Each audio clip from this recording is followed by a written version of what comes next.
এবার জেনজির ধাক্কায় হতচকিত মরক্কো সরকার। কয়েকদিনের বিক্ষোভে দেশটিতে সরকার বিরোধী গণজোয়ারের আগাম গর্জন শোনা যাচ্ছে।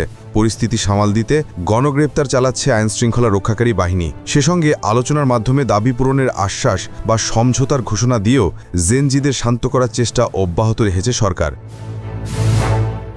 স্থানীয় অধিকার গোষ্ঠী এবং সংবাদ সংস্থাগুলোর তথ্য বলছে, টানা তৃতীয় দিনের বিক্ষোভের পর সোমবার মরক্কো পুলিশ গণগ্রেপ্তার শুরু করে। তারা সড়ক বাড়ি অফিস থেকে কয়েক ডজন লোককে আটক করেছে।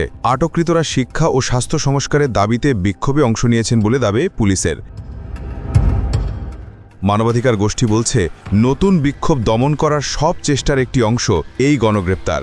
রাজধানী রাবাত এবং মরক্কোর বৃহত্তম শহর কাসাব্লাঙ্কার মতো শহরগুলোর পাশাপাশি আগাদির, টাঙ্গিয়ার ও ওজদায় কঠোর নিরাপত্তা ব্যবস্থা দেখা গেছে। সপ্তাহান্তে বিক্ষোভের জন্য অনলাইনে আহ্বান প্রচারিত হবার পর থেকে কর্তৃপক্ষ তরুণদের একত্রিত হতে বাধা দেওয়ার চেষ্টা করছে। পুলিশ রাবাতে স্লোগান দেওয়া বা সংবাদ মাধ্যমের সাথে কথা বলার চেষ্টা করার সময় কয়েক ডজন তরুণ বিক্ষোভকারীকে গ্রেপ্তার করে নিয়ে গেছে।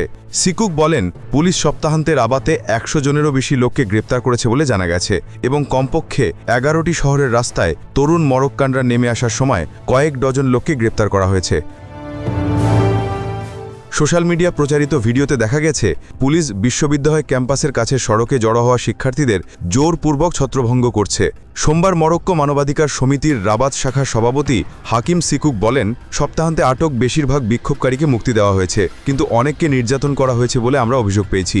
এদিকে মঙ্গলবার 30 সেপ্টেম্বর মরক্কো সরকারের সংখ্যাগরিষ্ঠ নেতৃত্ব তরুণদের দাবি শোনার জন্য সংলাপের বিষয়ে সিদ্ধান্ত নিয়েছে। এছাড়া আইন মেনে দাবি অনুযায়ী স্বাস্থ্য, শিক্ষা পরিষেবা উন্নত করার কাজ করতে তারা পূর্ণ প্রস্তুতি প্রকাশ করেছেন।